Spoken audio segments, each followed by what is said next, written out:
Podcast ringan dan menarik Jasara Harja.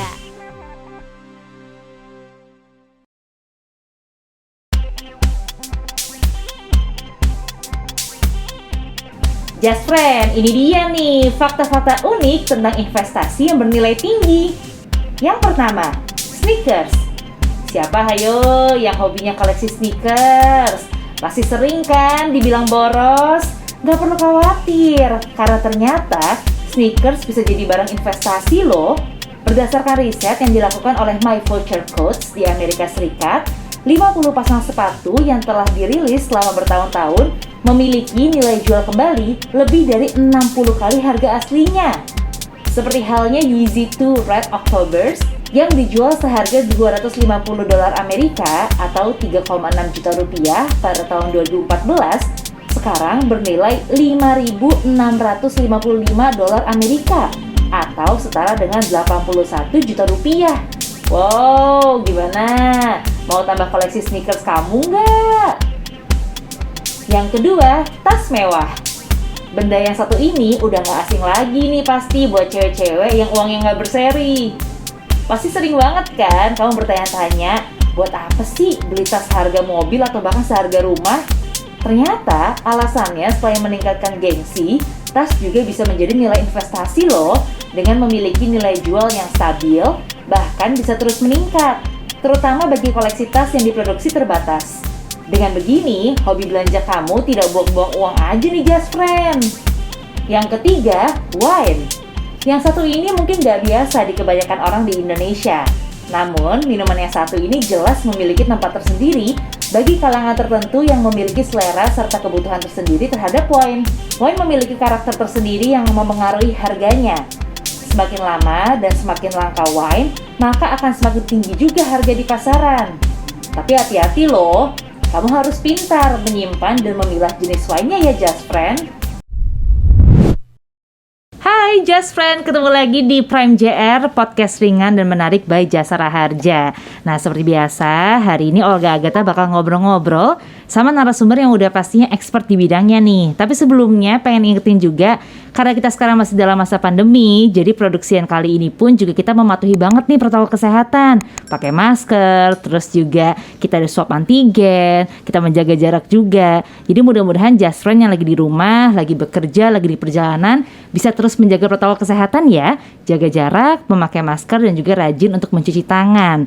Aku juga pengen ingetin kalau ada giveaway yang bisa diikutin di Instagramnya @pt_jasaraharja. Jadi tinggal di follow aja, nanti akan ada pertanyaan dan silahkan langsung dijawab ya. Karena udah banyak banget yang menangin hadiah-hadiah menarik dari Jasara Harja. Jadi pastiin follow @pt_jasaraharja. Nah, kali ini aku akan kedatangan dua narasumber, udah barengan sama Olga Agatha di sini. Yang pertama adalah Mas James Evan Tumbuhan, Digital Business Development dari Bahana, dan yang kedua adalah Mbak Yulia atau dipanggil Ciul. Ini Mbak Ciul ini Human Capital Jasara Harja dan juga Human Spirit of Millennial. Oke Kak James dan Kak Ciul, apa kabarnya? Baik, Olga. Alhamdulillah Kak Olga. Sehat-sehat ya di masa kayak gini, kayak paling penting sehat gitu. Betul, Yes. mahal banget tuh sehatnya sekarang. Betul. Ini kan Kak James dari Bahana ya. Yes. Nah, mungkin aku nanya ke Kak James dulu kali ya. Kan Okay. Bahana tuh sekuritas gitu. Mungkin buat awam yang nggak terlalu paham, sebenarnya sekuritas tuh fungsinya seperti apa dan bergerak di bidang apa sih Kak? Oke, jadi sekuritas adalah merupakan perusahaan yang bergerak di bidang jasa keuangan, di mana sekuritas ini untuk sebagai perantara jual beli saham. Oke. Dan juga mungkin di selain saham juga ada obligasi. Gitu. Jadi sekuritas itu macam-macam. Dia bisa berfungsi sebagai underwriter, sebagai untuk ketika sebuah perusahaan ingin melakukan IPO saham, itu bisa ke sekuritas untuk membuat untuk melakukan IPO, initial public offering untuk saham. Oke. Kemudian sekuritas juga sebagai brokerage, jadi perantara jual dan beli ya. sahamnya gitu ya. Jadi brokerage untuk jual beli saham, kemudian sekuritas juga sebagai advisory untuk kalau misalkan kalau perusahaannya ini mau ada merger atau kemarin kan sempat dengar bahwa ada Goto gitu ya, merger gitu kan. Kenapa harus merger kayak gitu-gitu? Itu semua bisa ke sekuritas untuk nanya kayak gimana sih merger yang baik apa enggak. Dan terakhir ada research. Jadi kita tentunya ada research buat lihat kayak gimana sih peluang faktor-faktor ekonomi atau misalkan perusahaan-perusahaan sekarang tuh kayak gimana kondisinya, makronya, mikronya itu dibahas semua di sekuritas. Gitu. Oke. Nah, di episode kali ini kan sebenarnya kita pengen bahas tentang financial planning ya. Jadi ini aku pengen nanya pendapat kakak-kakak nih yang udah lebih lama kerjanya dibanding aku. Kalau Kak Ciul sendiri berapa tahun Kak usia? Maksudnya bukan usianya, sorry. Jangan Maksudnya usia dong, kerjanya. Kak. Iya. Kerjanya berapa lama sih Kak? Kalau aku usia kerjanya ini udah 6 tahun. Tepat di bulan Juni kemarin pas 6 tahun. Oke, jadi udah cukup lama lah ya, udah ngerasain Iya. beberapa kali dapat bonus gitu-gitu Betul. kan. Kalau Kak Evan sendiri Saya gimana? lebih tua setahun sih. Saya 7 tahun. Tahun ini masuk ke 7 tahun. Oh, kita tuh kerja. bedanya nggak jauh-jauh. Berarti kita Iya. seumuran loh. Berarti keren. Seumuran gitu. Paksa tetap kita seumuran. Nah, berarti kan udah ngalami beberapa kali dapat bonus, dapat gaji ke-13 atau ya gitu-gitu kan. Untuk mengatur keuangan sendiri itu gimana sih biasanya gitu untuk financial planning terutama? Mungkin bisa dikacil dulu.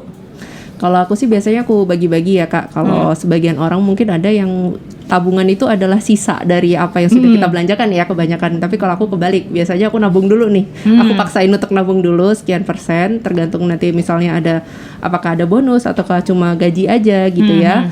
Lalu sisanya baru untuk kebutuhan sehari-hari. Lalu juga lebihnya itu justru buat hura-huranya. Kalau aku kebalik ya gitu Iya. dulu, nabung dulu. Jadi biar dapat nabungnya. Tapi itu ada exact number gitu nggak? Kayak oke 80% buat ini, 20% buat ini gitu. Enggak sih, enggak ada exactnya. Jadi based on mood kayak bulan ini lagi pengen gini gitu. Iya, lagi pengen banyak nih nabung gitu. Tapi tetap sebulan sekali harus nabung sih kalau Oke. aku dibiasain nabung. Itu kan ya, kita sebagai awam biasa gitu ya. Iya. Nggak Nah, ada angka pastinya gitu kita itu. tanya orang expertnya. Betul, kita tanya ya. Makanya kita hadirkan di sini ya. Betul.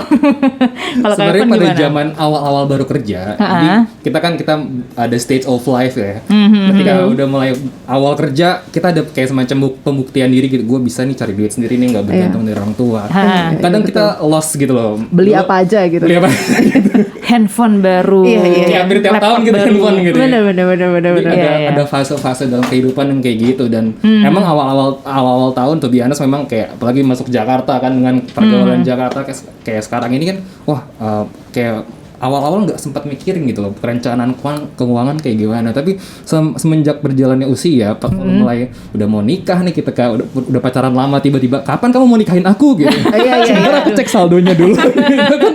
Ya, akhirnya mikir oh iya memang kita harus udah mulai investasi gitu ya. Kita harus merencanakan keuangan kayak gimana sih perencanaan keuangan. Nah, sebenarnya perencanaan keuangan tuh apa sih? Jadi perencanaan keuangan tuh kegiatan untuk membuat rencana. Balik lagi karena kan terminologinya lah rencana mengenai tahapan-tahapan yang terkait dengan kondisi keuangan. Oke. Tentunya untuk mencapai sebuah tujuan tertentu. Jadi sebuah perencanaan keuangan tuh harus ada tujuannya. Oke. Kalau nggak ada tujuannya, buat apa kita buat rencana? Bener juga. Bener Jadi cuma kayak nabung-nabung kayak Iya. kacil jatuhnya ya Kak Iya, ya. nabung-nabung iseng gitu ya, iseng-iseng berhadiah. Tapi better Kak dibanding dihambur-hamburin. Daripada nggak jadi apa-apa gitu ya. At least ada lah tabungan. Ada, iya. Tapi memang agak kurang kalau nggak punya rencananya. Betul. Oke, nah definisi rencananya tuh kayak apa Kak misalnya? Nah, kalau misalkan rencana kan kita lihat nih, kita tuh mau goalsnya kayak gimana. Misalkan kayak aku kemarin, aku udah siapin dari 3 tahun lalu aku mau nikah. Kemudian aku harus siapin DP dong, harus siapin semuanya macam-macamnya. Berarti kan aku ketika 3 tahun lalu aku harus menyisihkan sebagian dari kesenanganku. Ketika misalkan ya pulang kantor harus having fun di kafe-kafe di mana, kita kurangin sedikit untuk jadi perencanaan keuangan untuk menikah seperti itu. Kayak gitu misalkan contohnya seperti itu sih. Jadi balik lagi ke kondisi kita nih. Kita mau tujuannya mau apa? Mau nikah atau misalkan punya orang tua, mau memerangkatkan haji orang tua atau misalkan berangkat umroh. Atau misalkan punya adik, mau sekolahin adik, itu tujuan-tujuannya apa aja gitu. Kalau mau Harus jalan-jalan definisi. itu termasuk tujuan gak sih? Termasuk tujuan juga bisa ya. Meskipun itu jalan-jalan happy-happy itu. Iya, itu tujuan juga ya. Oke. Iya juga kan harus ada budgetingnya juga ya Kak. Betul. Ya, apalagi kalau jalannya kayak Eropa yang mahal-mahal gitu kan harus direncanakan. Harus ada spare-nya juga, jangan sampai di tengah jalan tiba-tiba nggak bisa pulang nih baju. Atau nyampe sana sih nyampe tapi nggak Iya, bisa beli nyampe apa-apa doang. kan Iya, betul. sedih. Cuma Iya. numpang foto aja. Iya. Konten tetap. Lumayan kalau dimasukin YouTube jadi AdSense lagi, Iya, jadi duit. Tetap ya. Tapi ya Kak, tadi kan Kakak bilang kalau kadang-kadang nyekolahin adik atau biayain orang tua dan lain-lain. Biasanya sih orang kalau kepepet tuh bisa tuh Kak nyisihin, tapi kayaknya menurut aku belum tentu semua orang tahu bikin planningnya bener tuh gimana gitu loh. Jadi kayak cuma semacam oke gue butuh buat ini gue sisihin deh, tapi gimana bikin plannya, harus berapa persen, nah itu gimana tuh Kak? Nah, kalau berapa persennya balik lagi ke diri kita juga ya. Sebelum kita berinvestasi kan kita lihat juga nih kondisi kita, keuangan kita kayak gimana. Untuk misalnya perencanaan keuangan kita harus lihat juga nih kondisi keuangan kita nih. Kita udah karyawan tetap belum? Oke. Iya kan, jangan sampai ketika kita belum karyawan tetap atau misalkan kita masih tentunya masih probation atau apa, kita merencanakan keuangannya kayak udah pengen langsung yang pengen nabung buat adik ini tapi diri kita sendiri kita nggak bisa maintain. Gitu. Jangan sampai kita merencanakan keuangan atau buat berinvestasi tapi kita nggak bisa maintain kita diri sendiri gitu loh. Kita akhirnya kita sakit gara-gara makannya Indomie terus, atau misalkan makan yang lain, mie instan yang lain gitu ya, atau makanan jorok. Akhirnya kita mau berencana, akhirnya rencana keuangannya habis buat kesehatan kita sendiri. Jadi balik lagi ke kondisi kita juga sih. Jadi kita harus diperhatikan kayak gimana kondisinya. Kemudian kalau udah tahu nih udah tahu kondisi kita, bagi-bagi posnya. Posnya yang paling ideal adalah sisihkanlah 10% untuk investasi. Oh, 10%. 10% ya. Berarti nggak gede-gede amat ya sebenarnya. Iya, betul. Karena gini loh, sekarang kita lihat ya, apalagi kehidupan di Jakarta berat sekali. Maksudnya kalau kita lihat berapa sih makan di kantor aja udah lumayan gitu ya. Iya, betul. Dengan range salary kita masing-masing pasti makan udah lumayan ngedamage nih buat keuangan kita kan. Nah itu juga kita bisa 10% dari hasil dari salary kita sisihkan. Dan jangan lupa 5% untuk zakat atau mungkin perpuluhan gitu ya. Itu tuh yang harus kita coba sisihkan. Ketika udah 10% dari salary kita disisihkan, lalu jangan lupa kita bikin perencanaan keuangan adalah bikin laporannya. Ketika kita udah bikin 10% nih, bikin laporan, jangan lupa kita bikin laporan keuangan buat diri kita sendiri aja, kayak kotretan aja nih misalkan. Kira-kira bulan ini gue habis bayar listrik segini, gue bayar makanan segini, kayaknya harus dikurangi nih makan sama temen-temennya di Shabu Haji atau Shaburi gitu ya. Kemudian kita gantilah sama makan-makan di pinggiran atau misalkan makan-makan yang enak tapi sehat dan murah. Mungkin lebih sesuai dengan kemampuan kita kali ya. Jadi jangan sampai gaya hidupnya melampaui kemampuan kita. Iya. Nah tadi kan kakak sempat sebut soal zakat dan perpuluhan itu ya. Kayak aku tuh pernah dengar salah satu financial planner gitu bilang intinya harusnya tuh dari gaji kita 100% dikurangin perpuluhan dulu atau zakat dulu, baru ini terhitung 100% itu ini, jangan dihitung sama 100% yang tadi gitu. Betul. Itu cara kita beneran kayak gitu Bisa Kak? Bisa juga kayak gitu. Kalau misalkan kan tentunya balik lagi kan kalau untuk balik lagi ke hubungan antara kayak zakat gitu kan dari agama juga kan menganjurkan seperti itu kan, mengharuskan seperti itu. Jadi tentunya setelah mendapatkan dan jangan lupa sisihkan juga untuk agama dalam hal zakat atau perpuluhan seperti itu. Itu yang memang baru kita 10% lagi baru kita masukkan ke dalam investasi atau hal-hal lain untuk perencanaan keuangan sih. Kayak gitu. Tapi kalau misalnya itu kan tadi kakak sebut ya 10% ya untuk investasi. Tapi kalau misalnya kita nabungnya lebih gitu, misalnya ada rezeki lebih nih, pengen nabung 10%, itu oke ya? Nggak apa-apa banget sih. Boleh ya. Jadi itu nilai minimal. Iya, lebih ke minimal ya. Karena belum tentu semuanya bisa 10%. Oh iya, kan? Bisa jadi maksimal juga ya. Ada generasi sandwich nih, dilihat-lihat nih. Iya. Kita kayak ngomong gini enteng, kita nggak bertanggung jawab kali ya kayak. Kalau yang orang yang menanggung orang tuanya, menanggung adiknya itu kayaknya belum tentu. Kayak 10% juga cukup berat. Iya sih. Cuma lumayan berat loh kalau misalnya 10%. Kalau kan kita juga harus lihat, tiba-tiba adik mau masuk kuliah gitu kan lumayan juga. Gitu orang tua sakit. Gitu. Itu yang apalagi anak pertama. Biasa saya banget sih anak pertama. Oh iya. Makanya dari tadi dia kayak paling belum tentu loh. Apa dia berapi-api atau macam curcol ya? Kan saya anak terakhir jadi saya kayak enggak tuh tanggung jawab kakak saya gitu. Iya, betul, sebagai anak pertama berat ya kayak itu juga 10% juga. Iya. Tadi kita sedikit menyinggung soal generasi sandwich gitu ya. Ini kan juga banyak diomongin sama orang-orang. Jadi mungkin buat just friend yang apa sih generasi sandwich atau kayak emang apa yang termasuk dalam kategori itu? Berarti sebenarnya adalah orang yang menanggung dua keluarga gitu nggak sih Kak? Pengertian gampangnya? Pengertian gampangnya adalah ketika generasi sandwich itu menanggung dua keluarga ketika dia sudah berkeluarga. Kemudian tapi dia masih ada tanggungan keluarga di atas. Ayahnya tua, gitu atau orang tua, tapi dia juga perlu biayain anaknya.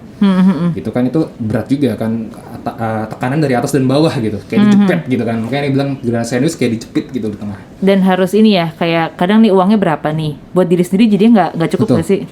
Kayak nggak cukup buat akhirnya Betul, dari mengorbankan. betul banget. Betul lagi. Sampai lemes. Kayak napasnya betul. Berat. Soalnya saya anak pertama juga sih Oh, sebenarnya. tapi kakak ngalamin gitu nggak? Enggak banget, enggak terlalu banget sih. Cuma itu kayak lebih ke kayak keinginan aja sih berbagi, lebih ke kayak gitu. Tapi tidak menjadi keharusan sih. Oh, iya, mungkin bedanya Untungnya itu. sih gitu sih. Betul. Jadi betulnya nggak terlalu betul. Iya. Lebih ikhlas ya, karena kan nggak kepepet gitu. Iya. Nah, karena ada tekanan dalam generasi sandwich itu, jadi kita harus memperbaiki generasi selanjutnya tentunya kan. Kalau misalkan sekarang nih kita merasakan kita di generasi sandwich, tentunya kita nggak mau dong anak-anak kita sama seperti kita kan. Iya. Makanya diperlukanlah perencanaan keuangan, apalagi untuk anak-anak yang millennials yang kayak saya gitu ya. Saya baru nikah nih, baru punya anak satu, masih umur 2 bulan.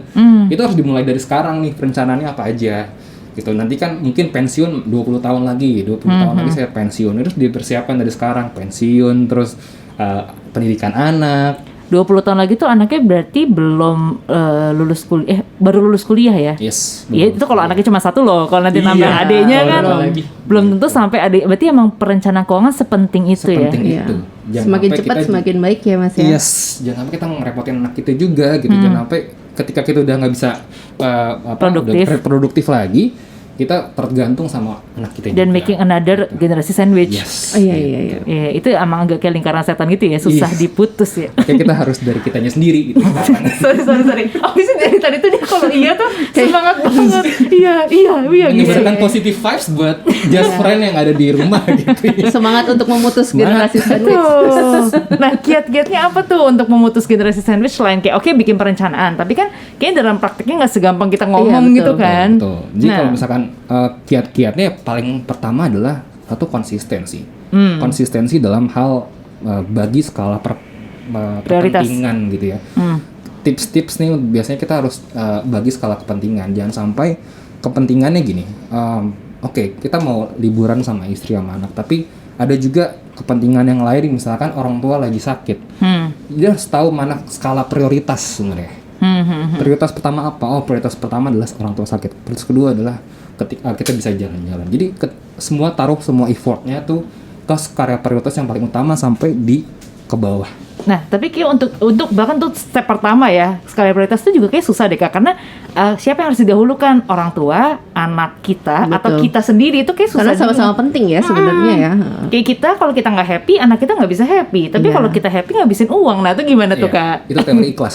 Oh, lebih ke situ arahnya. Iya. Nggak, tapi maksudnya kalau di mana kita kan melihat teorinya adalah skala kepentingan. Berarti kan dilihat dari urgency, seberapa mendesak sih. Kalau urgent kan Iya. important sama urgent beda kan. Iya, Important benar. itu penting, ya kan? Iya. Urgent itu Mendesak. important and harus mendesak gitu ya. Harus segera. Segera gitu ya. Kita Iya, nggak bisa gitu. Kita harus juga balik lagi ke diri kita sendiri nih. Segera apa sih kepentingan itu? Kayak gitu. Nah, kayak quotes motivasi nih gimana? Nanti kan ditulis sama editornya di bawah. Oh, gitu. Iya. Strip Evan ya. Iya. Hubungi nomor di bawah ini ya. Salam just friend. Iya. Kelar dari sini jadi motivator Iya, dilihat-lihat bisa. nih. Oke, itu pertama skala prioritas. Yang kedua, Kedua, tentunya kita harus perbaiki kualitas diri juga sih. Ya, kalau misalkan supaya kita nggak terjebak gitu ya. Tentunya kan perusahaan pengen menghargai kita lebih kan. Ketika kita pengen dihargai lebih, kita harus perbaiki kualitas diri. Jadi oke lah mungkin 10% untuk investasi. Jangan lupa juga mungkin ada porsi di pos-pos keuangan tersebut 5% atau 10% juga yang lain untuk les kelas online atau misalkan ambil S2 atau hal-hal yang lain. Karena jangan sampai kita stuck gitu loh. Jadi udah kita di zona nyaman aja. Oke, gue mah udah memang punya orang tua dan anak satu, ya udah gini-gini aja, dan akhirnya ya sama aja gitu.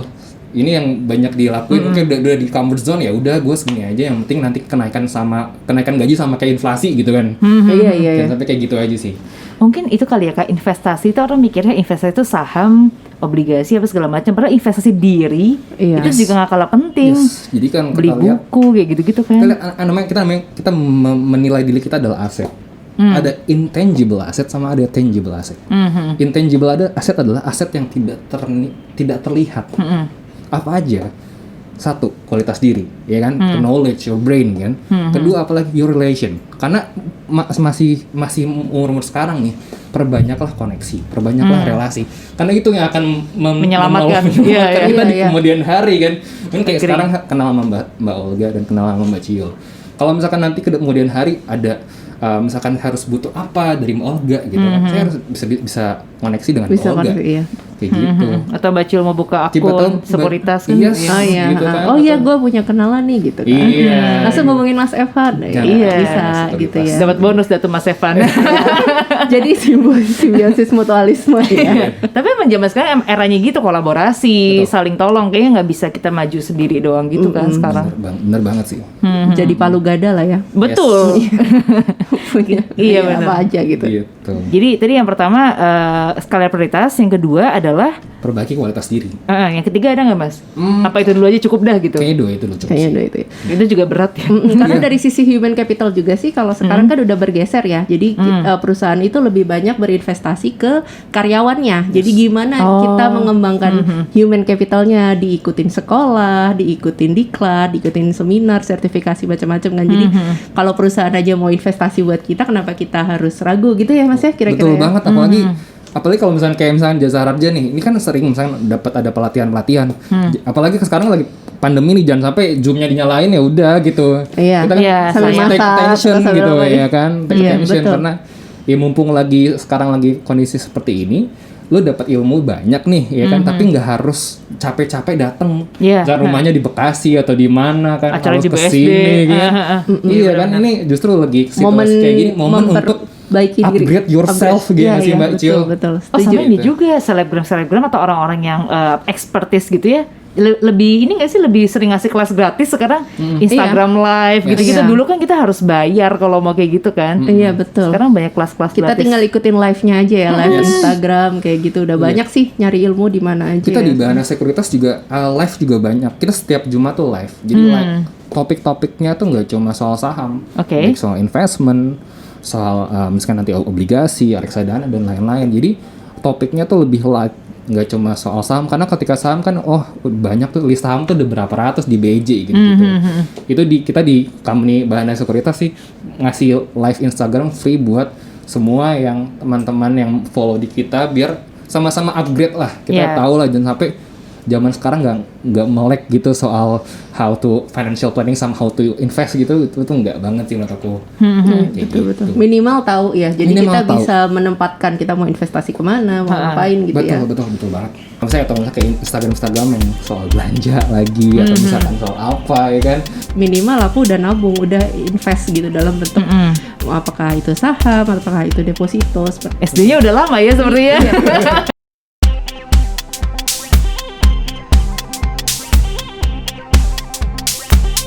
JR, podcast ringan dan menarik Jasa Harja.